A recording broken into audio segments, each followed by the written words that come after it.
Bien, punto 1 de esta clase. Dice, la hematita es un mineral que contiene óxido férrico y se utiliza en la obtención de hierro a partir de la siguiente reacción. Una reacción química, una reacción directa. Fíjense que acá tenemos una flecha que va hacia los productos, es decir, esto no es un equilibrio químico, los reactivos se consumen para producir productos.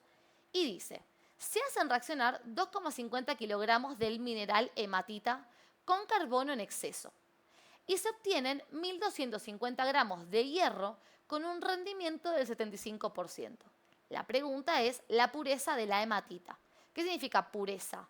Y bueno, la hematita es un mineral que contiene este reactivo y eso vendría a ser la pureza. ¿Qué porcentaje de ese elemento contiene el mineral? Entonces, lo primero que vamos a hacer es tomar los datos separándolos en reactivos y productos. Tengo como reactivos el óxido férrico y el carbono. Del carbono me dice tranca, está en exceso. Y para el óxido me da la masa del mineral. El mineral es el 100% de la masa de reactivo usada y contiene una porción de óxido ferroso en ella. Entonces yo este dato lo tomaría como un dato del 100%. 2,50 kilogramos, lo multiplicamos por 1000, lo pasamos a gramos, serían 2.500 gramos de mineral.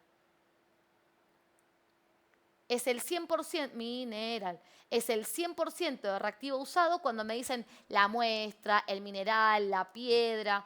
Esos datos dados son siempre el 100% de reactivo usado. Yo lo que tengo que calcular es, de ese 100%, de esos 2.500 gramos, ¿cuántos gramos pertenecen exclusivamente al óxido que actúa como reactivo en la reacción? Ese es el objetivo del ejercicio, ¿sí? Y por otro lado, en la parte de los productos, me dice que se obtuvo hierro, que sería esta sustancia, voy a hacer así, y me da la masa de hierro que se obtiene, son 1.250 gramos, pero me hace una aclaración y me dice, eso que se obtiene es al 75% de rendimiento. ¿Eso qué quiere decir? Que si la reacción funcionara al 100%, probablemente yo obtendría más hierro. ¿Y qué quiere decir eso? Que consumiendo todo este reactivo, no se produce lo que yo esperaría de hierro a partir de ese consumo. Se produce un poquito menos. Entonces, cuando yo pongo ingredientes a funcionar para que produzca una cierta cantidad de algo, esa cantidad tiene que estar al 100%. Es decir, se producen 1.250 gramos porque la reacción no funciona al 100%, pero si sí funcionara al 100%, ¿cuánto se tendría que haber producido? Porque la cantidad de ingredientes que yo coloco a reaccionar depende de cuánto yo espero obtener, no de cuánto obtengo realmente. Entonces acá viene una cosa clave en estequiometría. Cada vez que me den como dato un producto obtenido, tengo que calcular cuánto hubiera sido el 100%. Lo que se llama producto esperado, producto estequiométrico, producto ideal. Entonces voy a decir, si el 75% son 1.250 gramos, el 100%, ¿cuánto habría sido? Entonces, hago 100 por 1.250 dividido 75 y esto me da 1.667 gramos. O sea que los ingredientes que se ponen a reaccionar para producir esta reacción no van a esperar obtener esto, buscan obtener esto. Después que, aunque yo busque esto, se obtenga esto, no tiene que ver con cuántos ingredientes puse, sino con el rendimiento de la reacción. Entonces, paso 1, calculo el 100% de producto obtenido. Una vez que calculo el 100%, me voy a preguntar cuánto ingrediente, o sea, cuánto de este reactivo puse a reaccionar para que se produzca esta cantidad. Para eso, estequiometría. Previo a encontrar eso, tengo que armar el cuadro estequiométrico. Este cuadro me relaciona y me dice, bueno, si vos usás tanto de este reactivo, se produce tanto de este producto. En el cuadro vamos a hacer la relación en moles y la relación en gramos de cada uno de los elementos involucrados en la reacción. Entonces, la relación en moles la vamos a ver con los coeficientes estequiométricos. Acá tengo 1 mol del óxido que reacciona con 3 moles del carbono para producir 2 moles de hierro y 3 moles de monóxido de carbono. En gramos, lo que vamos a hacer es calcular la masa molar de cada una de estas sustancias y multiplicarla por el número de moles. Y esa es la proporción en gramos de esta estequiometría. Lo que no me acuerdo es la masa del hierro. Vamos a buscarla. Es 55, ¿no? 55,8, o sea, 56. Entonces, para calcular la masa molar de este óxido diría 2 por 56 más 3 por 16, que es la masa del oxígeno. Eso me da una masa molar de 160 gramos mol. 160 gramos es un mol. Como la estequiometría me dice que uso un mol de este reactivo, eso equivaldría a decir uso 160 gramos de este reactivo para la receta. La masa de un carbono es 12 gramos mol. La multiplico por 3, 12 por 3, tenemos 36 gramos de carbono. Entonces, se combinan 160 gramos del óxido con 36 gramos de carbono para dar ¿qué cosa? Bueno, la masa molar del hierro dijimos recién que era 56 gramos mol. Lo multiplico por 2, 56 por 2 me da 112 gramos de hierro y la masa molar del monóxido de carbono es 12 más 16, o sea, 28. La multiplico por 3 y me da que se obtendrían 84 gramos de monóxido. ¿Son las cantidades reales de lo que tenemos reaccionando? No. Esto es una receta. Si se combina esto con esto, se forma esto y esto. Ahora, yo lo que quiero hacer es lo siguiente. Preguntarme cuánto se usó de esto. Y alguien podría decir, pero Maca, ¿no se usaron 2.500 gramos? No, porque parte de esos 2.500 gramos son impurezas inertes, o sea, basuritas, si lo querés pensar así, que no participan de la reacción. Justamente mi incógnita es, ¿cuántos de esos gramos son esto? O sea, acá voy a poner X gramos, para ver cuánto es puro óxido de hierro. Y estos gramos se usaron para producir ¿qué cosa? 1.667 gramos de hierro, es lo que calculamos acá.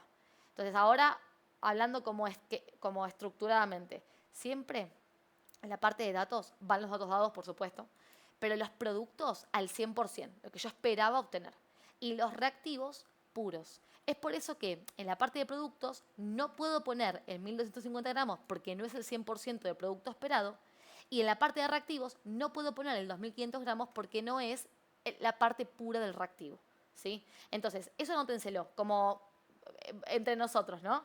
Acuérdense eso, nunca, jamás puedo usar los datos al 100% de reactivo y tampoco los datos dados de producto si no están al 100%, ¿sí? Bien, volviendo al ejercicio entonces, me voy a preguntar cuántos gramos de este óxido se usaron para producir esa cantidad de hierro, esa masa de hierro. Entonces ahí uso los datos estequiométricos para armar la proporción. Como yo tengo este dato de hierro en gramos, voy a usar la receta del hierro en gramos. Y como quiero saber cuántos gramos del óxido ferroso se usaron, entonces voy a usar el dato en gramos también del óxido ferroso. O sea, lo que digo es que de las dos líneas de receta que tengo en unidades distintas, voy a elegir para cada columna la línea que coincida con la unidad del dato. Si el dato está en gramos, uso gramos. Si acá hubiera dicho moles, usaba moles.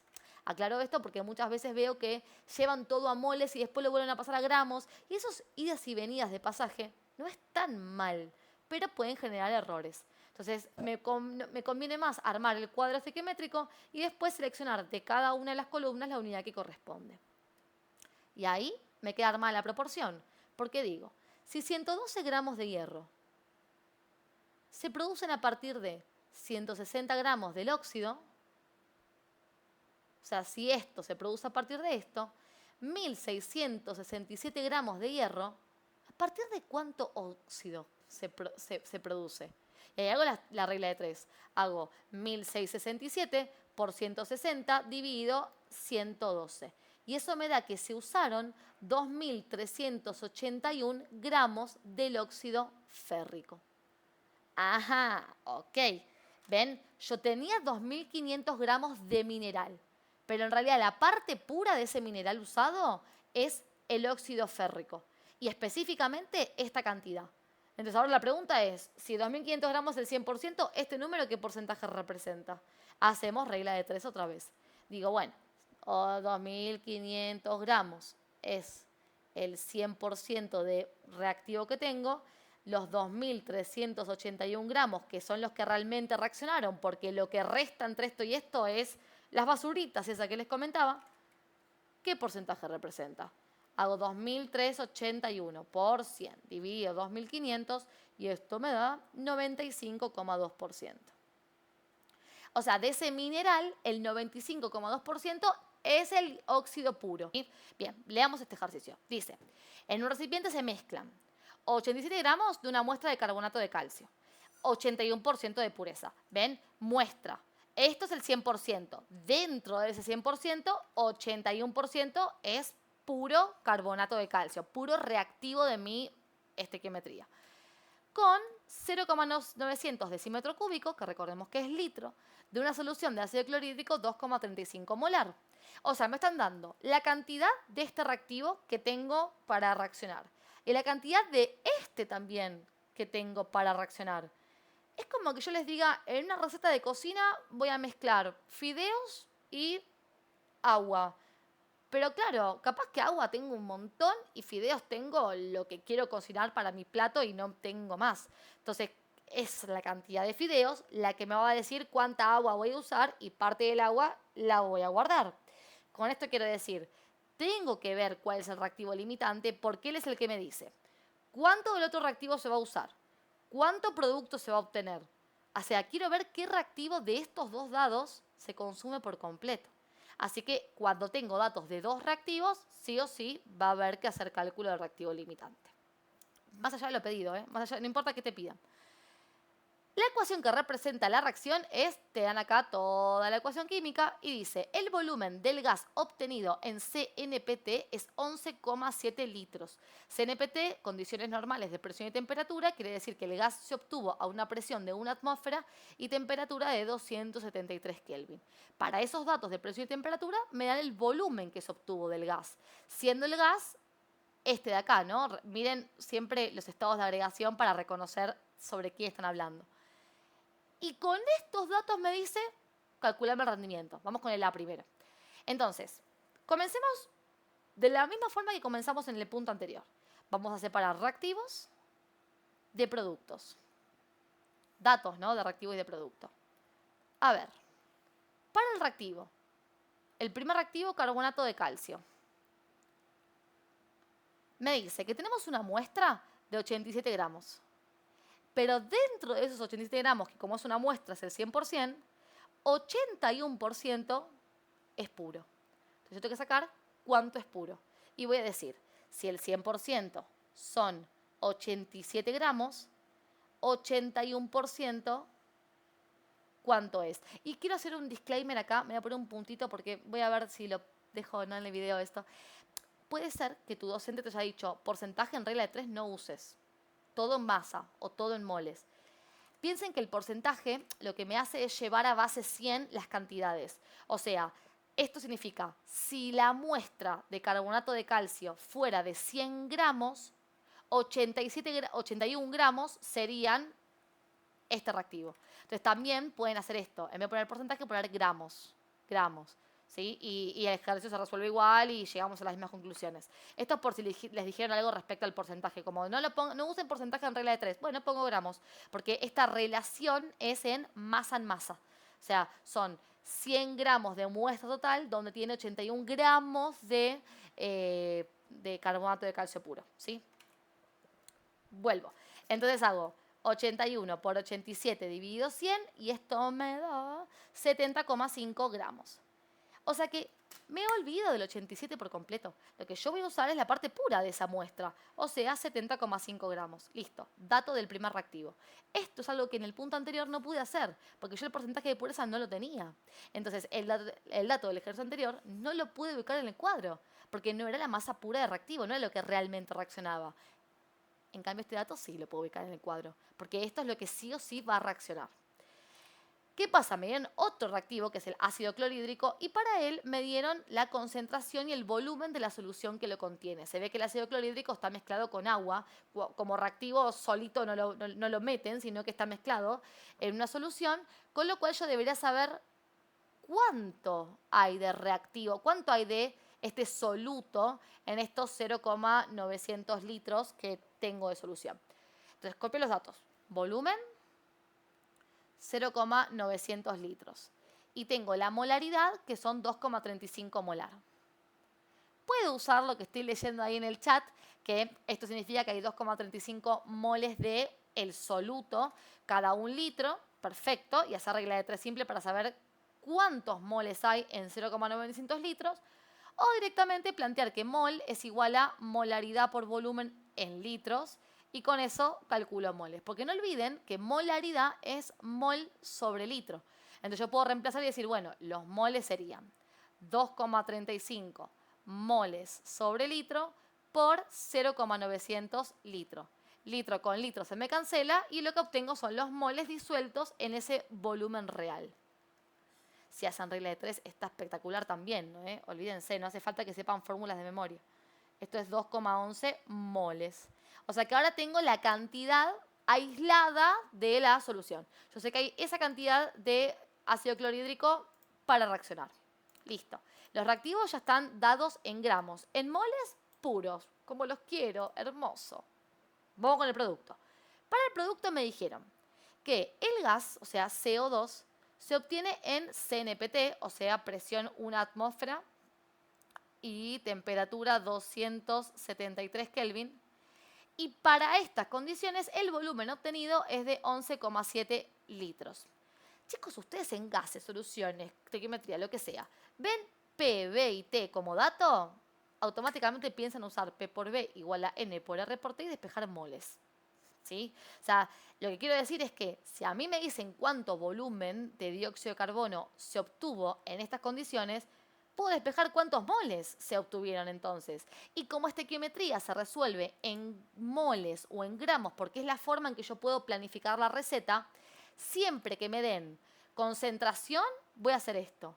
Y siempre que me den presión, temperatura y volumen, voy a plantear P por B igual a N por R por T y despejar cuántos moles de reactivo, de productos se obtuvieron. ¿Sí? Clave que se acuerden eso, que en estequiometría les pueden meter gases y soluciones. Y gases y soluciones están relacionados con estequiometría con los gramos y los moles. ¿Sí? Bueno, diría que los moles principalmente, pero se me ocurre que acá les pueden poner, no sé, en vez de molaridad, porcentaje masa en masa. Entonces puedes despejar qué masa de soluto está disuelto en este volumen, por ejemplo. Bueno, planteo P por B, despejo N y reemplazo. Sería una atmósfera. Volumen 11,7 litros. R 0,082 litro por atmósfera sobre Kelvin mol, me río porque te leí, ahora te cuento, por temperatura 273. Hago la cuentica, a ver, 1 por 11,7 dividido 0,082 por 273 y esto me da 0,523 moles de gas. Si en el chat alguien comenta esto de que en CNPT se sabe que el volumen de un mol es 22,4 litros para cualquier gas. Eso si no lo saben, se los escribo acá. Un mol del gas equivale a 22,4 litros. Así que obvio que en este caso podríamos haber usado esa proporción también. Si 22,4 litros representa un mol, 11,7 ¿a cuántos moles equivale?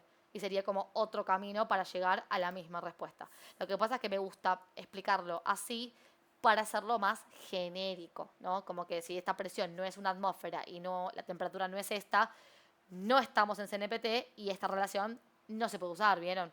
Pero si se dan cuenta que es CNPT y se puede usar, regio, hasta para corroborar, ¿no? Que eso es como, ¡ay, qué alivio! Bien ahí. Bien, listo. Calculamos los moles. Ahora, hay un rendimiento. Y todo lo obtenido ya está afectado por el rendimiento. O sea que esta cantidad de gas en realidad representa el porcentaje de rendimiento, pero no es lo que los reactivos esperaban obtener en realidad. Es menos. Porque recuerden, yo pongo ingredientes para obtener supuestamente una cantidad de producto. Pero la reacción puede no funcionar al 100% y obtener un poquito menos. Entonces, los productos dados están ya afectados por el rendimiento. ¿Qué tendría que hacer entonces para calcular rendimiento? Calcular cuánto producto yo esperaba obtener. O sea, como les comentaba hace un ratito, en la parte del cuadro estequiométrico, que es lo que vamos a hacer ahora, este dato yo no lo voy a poder ubicar porque no es el 100% de producto esperado. Entonces lo busco. como me pasó antes con el reactivo. Este dato de reactivo no lo puedo ubicar porque no está puro. Entonces lo busco. Lo que no puedo ubicar es lo que voy a buscar. Es una forma interesante de encarar el ejercicio como para no trabarte, porque viste que en algún momento del proceso armás los datos, armás el cuadro y te quedas tipo, ¿y ahora? Bueno, que te guíe eso que no podés ubicar. O sea, yo ahora voy a buscar los moles de CO2 que se esperaba obtener al 100%. Pero para eso antes tengo que armar el cuadro estequiométrico, chicos. Así que vamos con la reacción. Copiémosla. Carbonato de calcio más 2 ácidos clorhídricos producen cloruro de calcio más un mol de agua más un mol del gas. Cuadro estequiométrico, lo que hablamos recién, ¿no? Primera línea de relación, primera receta en moles, y sería un mol de este reactivo junto con 2 moles de este reactivo producen un mol de este producto, un mol de este y un mol de este otro. Calculo la masa molar de cada uno y, chicos, voy a hacerlo un poco más simple. Como yo estoy trabajando con este dato y este, voy a completar solo esa parte, ¿sí? Entonces, la masa molar del carbonato de calcio, que era 100, ¿no? Tenemos 40 del calcio, más 12 de carbono, más 3 por 16. Sí, 100. 100 gramos. Como acá dice un mol, esto es importante, ¿eh? La masa molar es 100 gramos mol, pero como la receta es un mol de este reactivo, uso un mol de este reactivo, entonces acá pongo en masa 100 gramos. Si acá dijera, no sé, 2 moles, usaría 200 gramos, el doble. Vamos con ácido clorhídrico.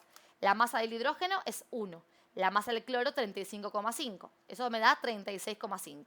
Lo multiplico por 2 y es la masa de la estequiometría. Son 73 gramos de este reactivo. ¿Y cuánto del dióxido se produce? La masa molar de este es 44 gramos mol. Masa del carbono más 2 por la masa del oxígeno. Como acá dice que se produce un mol para esos datos de reactivo, entonces acá voy a decir que se producen 44 gramos, que es lo que equivale a un mol. Y en la parte de datos, lo que les comentaba, vamos a ubicar los datos puros de los reactivos y los datos al 100% del producto. ¿Qué tengo como reactivo? Tenemos 70,5 gramos puros de carbonato de calcio y tengo 2,11 moles del ácido clorhídrico.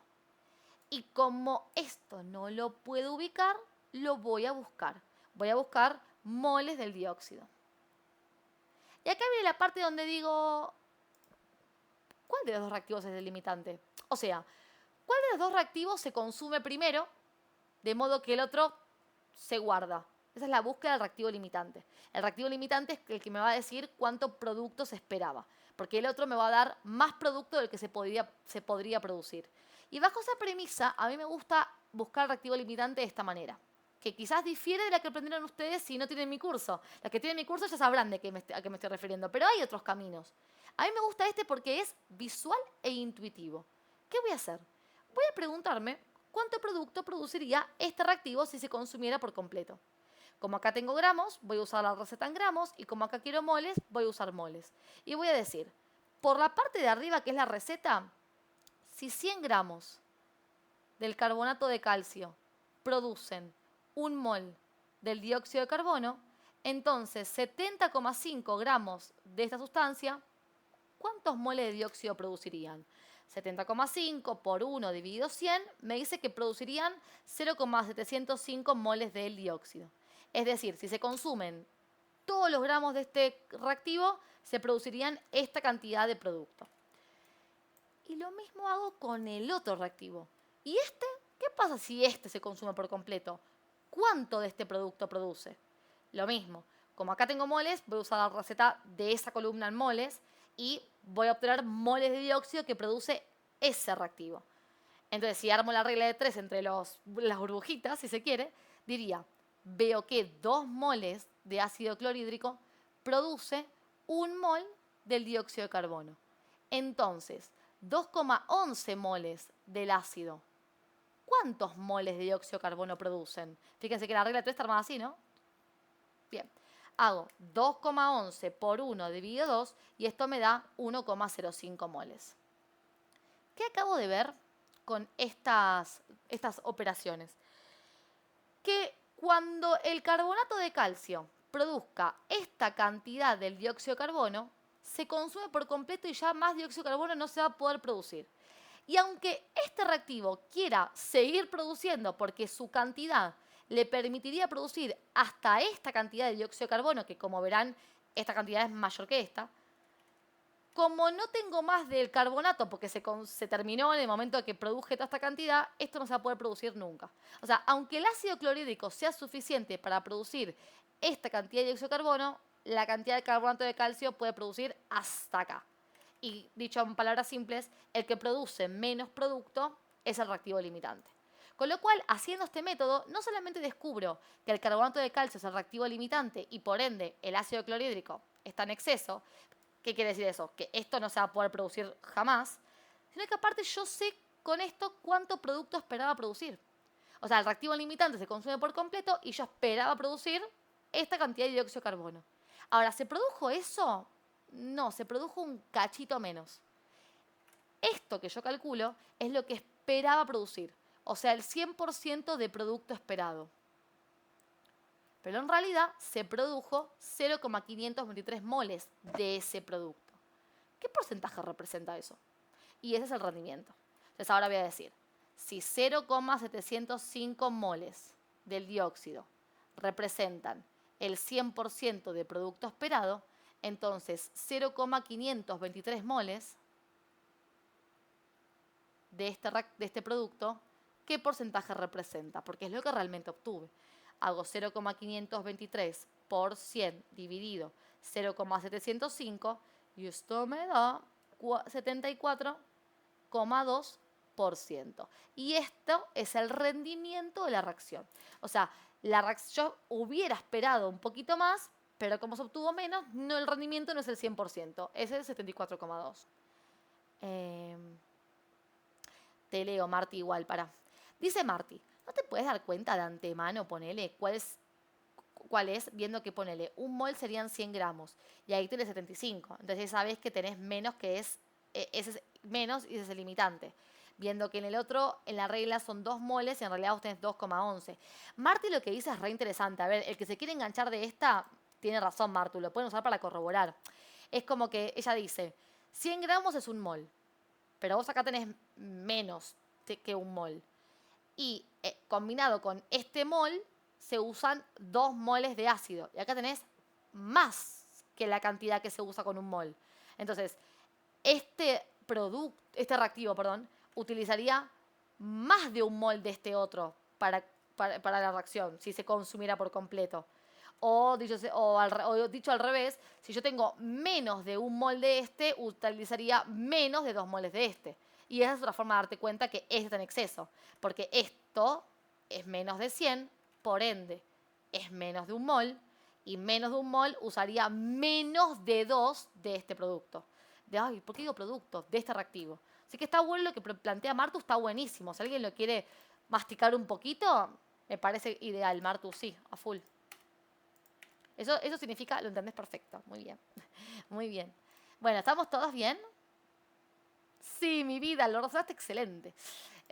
Vamos con, decían ustedes porque queda poquito, díganme si ácido base o equilibrio químico. Uno más vamos a hacer. Ácido base. Ácido base, dale, vamos. Dice, calcular el pH de 250 mililitros. Bueno, ya entendí, chicos. Calcular el pH de 250 mililitros de una solución que contiene 0,00800 moles de ácido cloroacético. Y me dan para él la Ka. El hecho de que me den una constante de equilibrio quiere decir que mi ácido o base, en caso de que sea base, es débil. Con lo cual, hay un momento inicial donde se coloca una cierta cantidad del ácido en solución. Este ácido se separa en el agua en sus iones, o sea, en el hidrógeno, porque si es un ácido seguramente libera protones y hidrógenos, y un anión restante. Y cuando se llega al equilibrio va a haber un poquito de ácido, un poquito de hidrógeno, cuando digo poquito me refiero a una concentración, una cierta concentración del ácido que no se disoció, una cierta concentración de hidrógenos, parte de lo que sí se disoció, y una cierta concentración de lo que se llama base conjugada, que es esta cosa negativa que les cuento, que es parte de lo que sí se disoció. Con esto quiero decir, ven Ka, ven Kb, es un ejercicio de ácido o base débil. ¿Cómo se encaran? Como equilibrio químico. Copiemos los datos primero. Me preguntan pH, que dicho sea de paso, pH cómo se calcula. Pongámoslo como para tener una referencia de qué quiero ir, a dónde quiero ir.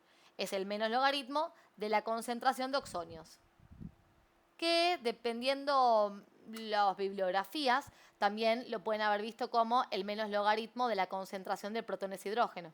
¿Sí? Estos dos representan una misma entidad, digamos, que son los hidrógenos liberados por la disociación del ácido en agua.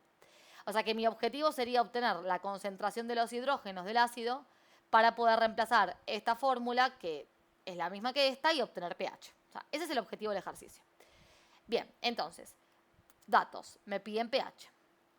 Tengo un volumen de 250 mililitros de solución y ese volumen contiene 0,00800 moles de ácido, que es el soluto de esta solución. Entonces acá lo que tendríamos que hacer es calcular cuál es la concentración del ácido inicialmente. Entonces, vamos a plantear concentración. Bueno, puede ser regla de 3 porque la concentración es molar, o sea que preguntarnos cuántos son los moles de soluto, del ácido, que hay cada 1000 mililitros. O si no, también para calcular molaridad, o sea, concentración del ácido, pueden hacer moles dividido volumen en litro, que viene de la fórmula que les contaba antes en estequiometría. Regla de 3, fórmula, lo que quieran, tienen que sacar la concentración porque es lo que usamos para el equilibrio químico. Entonces, yo tengo 0,00800 o 8 moles del ácido sería 0,25 litros. Si los mililitros los divido por 1000, los paso a litros. Y esa es la unidad en que me conviene usarlos si uso la fórmula. Divido por 0,25 y esto me indica cuántos moles de ácido hay por cada 1 litro de solución. 0,08, insisto, regla de 3 para esto también, Hago la regla y me queda 0,032 moles sobre litro, o bien molar. Una vez que tengo eso, acá tienen dos caminos. Yo le voy a explicar a la larga, que es bien completo y viendo de dónde sale cada dato. Vamos a armar la reacción de disociación. Yo el ácido acético no tengo por qué saber, no ni siquiera es acético, es cloroacético.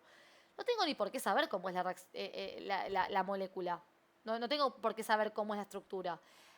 Convengamos que igual química orgánica vimos, pero supónganse que llega el examen y ustedes no saben formular el ácido acético. No importa. Para armar la reacción me importa recordar que si es ácido, libera protones y hidrógenos. Y para armar la ecuación voy a escribir el ácido de esta forma. ¿Ven? No es la verdadera ecuación química del ácido cloroacético, pero lo escribo como un ácido genérico. Los ácidos, cuando se disocian en agua, liberan protones y hidrógenos. O sea que este hidrógeno migra al agua y forman lo que se llaman oxonios. Que esa es la notación que yo uso y la que solemos usar en la mayoría de las universidades, que sería este H3O+. Entonces se liberan H3O+, ¿y qué va a pasar? Va a quedar A-, que vendría a ser la base conjugada, la parte negativa del ácido, el anión del ácido. Y tengan en cuenta que si el ácido es débil, la disociación es de a un hidrógeno. Esto lo aclaro porque si el ácido fuera fuerte, si por ejemplo acá hay una cantidad enésima de hidrógenos, lo más probable es que se produzcan N moles de oxonios en la disociación. Pero como acá la base es débil, se libera siempre 1 mol de oxonios al disociarse el ácido en agua. Eso es clave recordarlo. O sea que siempre va a ser esta la estructura de la disociación de un ácido en agua. Siempre, para ácidos débiles particularmente. Entonces voy a decir, en un momento inicial, la concentración de ácido en agua era 0,032 molar. Y convengamos que como estamos en el inicio, todavía no pretendo que se haya disociado nada de los hidrógenos ni tampoco de la base conjugada. Cuando se llega al equilibrio, parte de la concentración del ácido se convirtió en concentración de oxonios y concentración de base conjugada.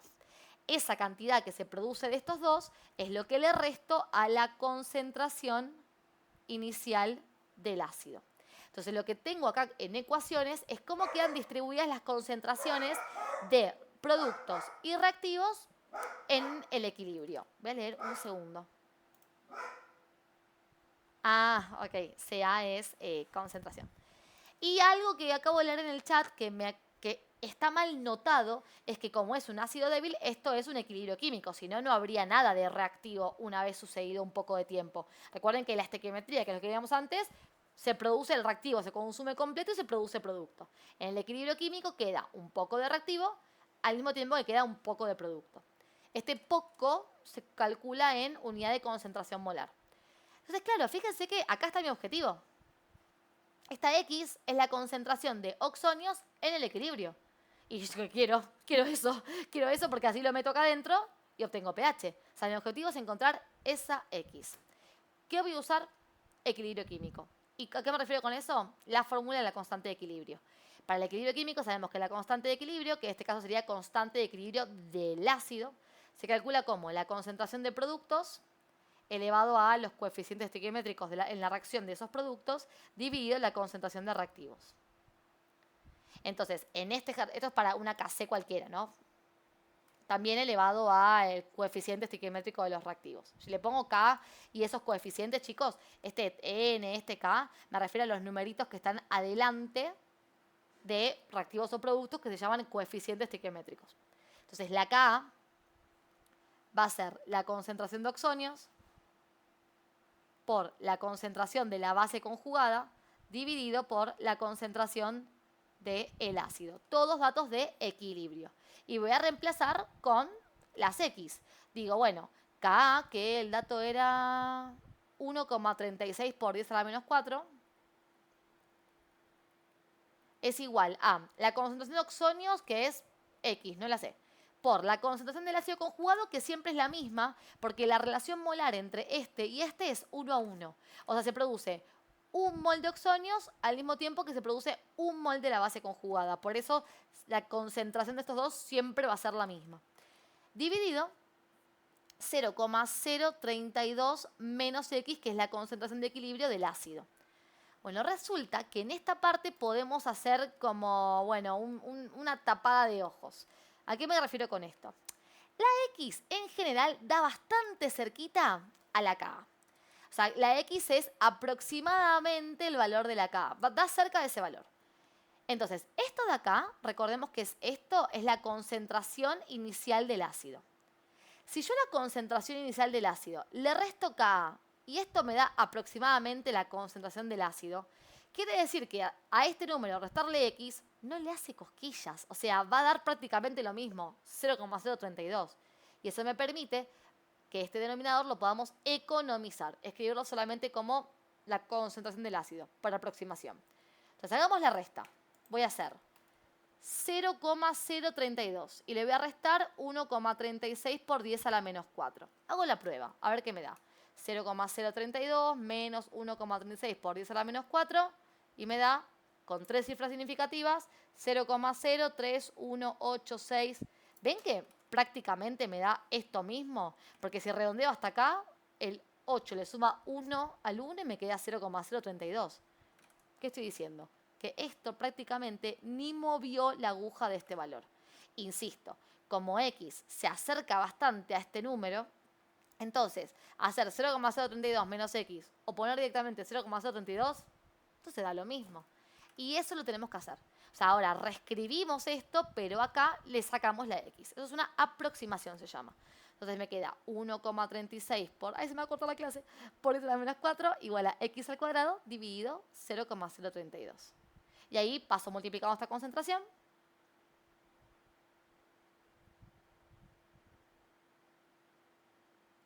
Y el cuadrado pasa como raíz cuadrada.